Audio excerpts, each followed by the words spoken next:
Alright, hi guys and welcome to my YouTube channel.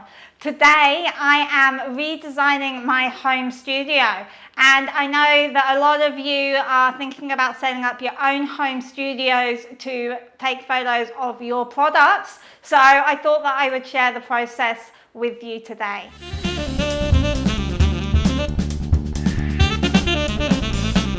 So we are now in my spare bedroom, which until this morning was a shared office space between me and my partner. And as a result, I've only had a space for my desk and a few other things in here. I've been using this background here as a room divider so that we can block out all of my partner's mess, which was on the other side of this background here.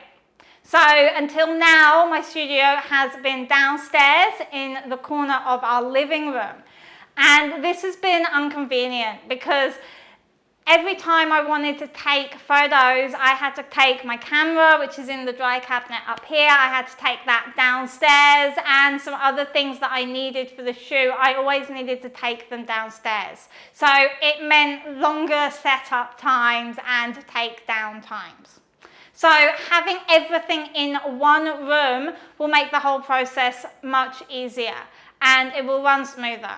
I will be able to set up tethering from my camera directly to my laptop.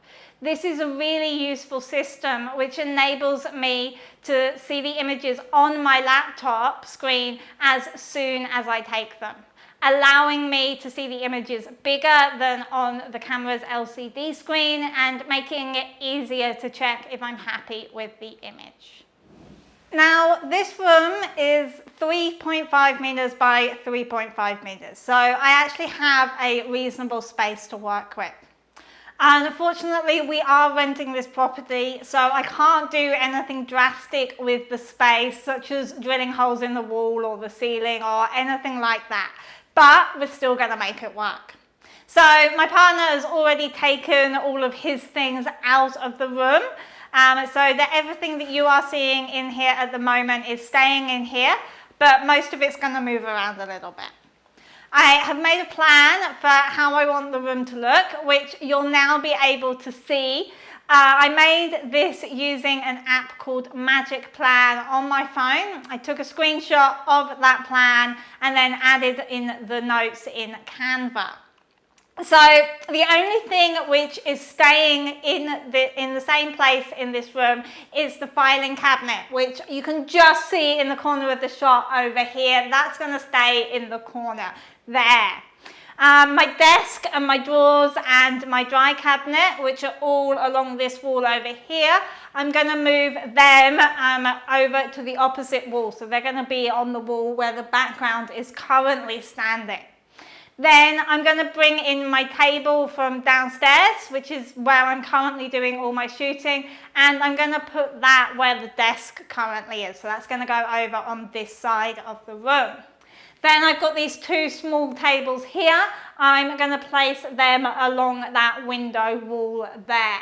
So that is basically the plan for how we are going to do this. The reason I have decided to lay the room out this way is because of the use of natural light. I have this nice big glass door here out to the balcony, and this is a west facing window.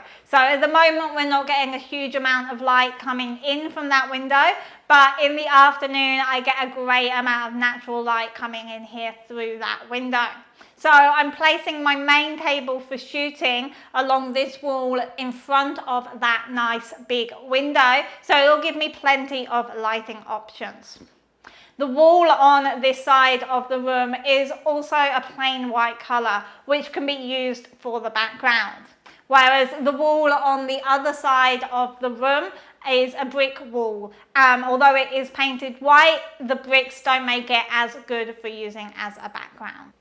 Okay, so that is the basic plan and a bit of an explanation as to why I'm doing it this way. So time to get things moving around What I'm going to do is put this camera up on the filing cabinet in the corner so that you can see what we are doing. I'm putting it there because the filing cabinet is the only thing which we are not moving. So let's jump in and get started.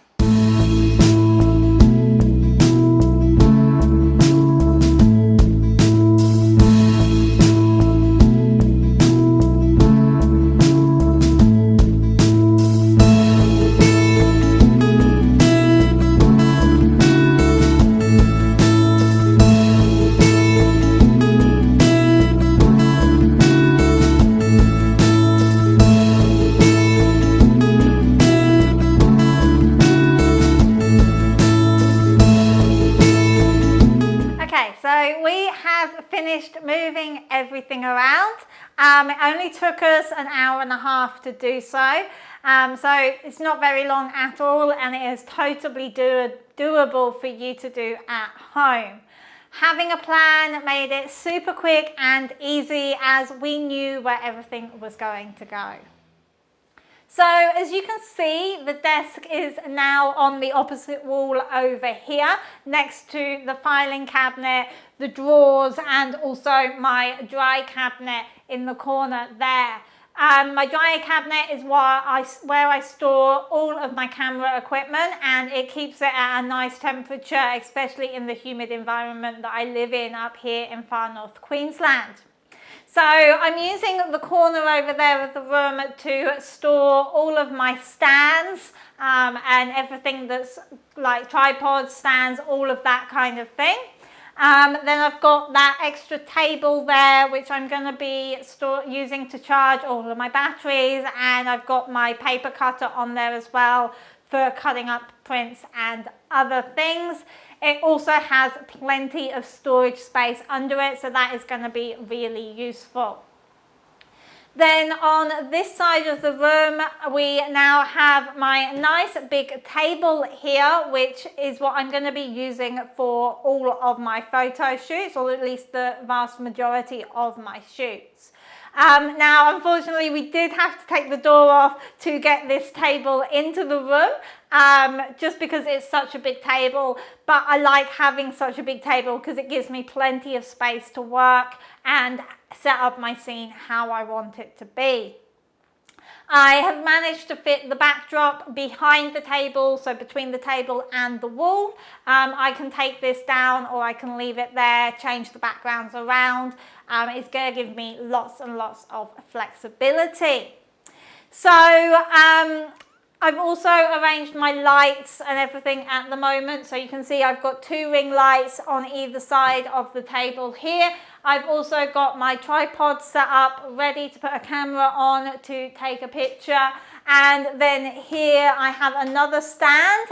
This stand is one with a boom pole. So this pole going across the side here.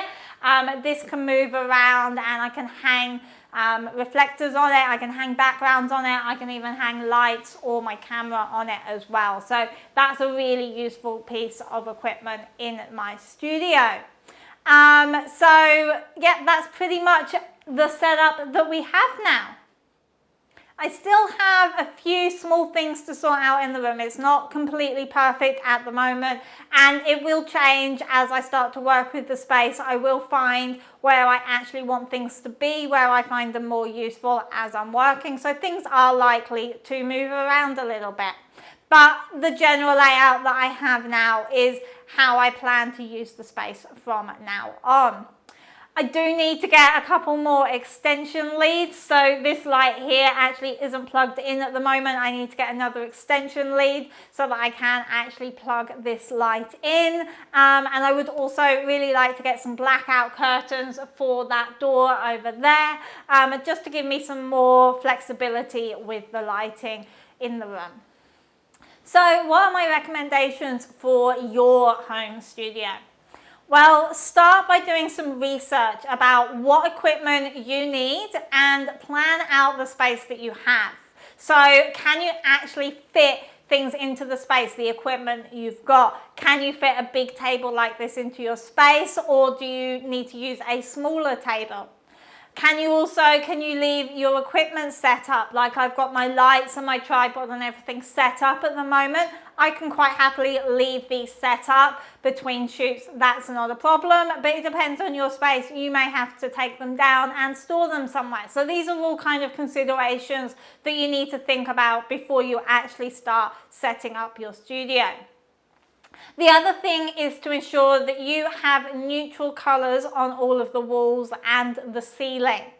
Even if just part of your wall is painted a bright color, that color will become part of your lighting, become part of your picture, and it will affect the overall tone and lighting of your picture, which is not necessarily something that you want to do. So that's it. My studio is set up. Now, let me know if you would like to see a more in-depth tour of this studio and all of the equipment that I have in here.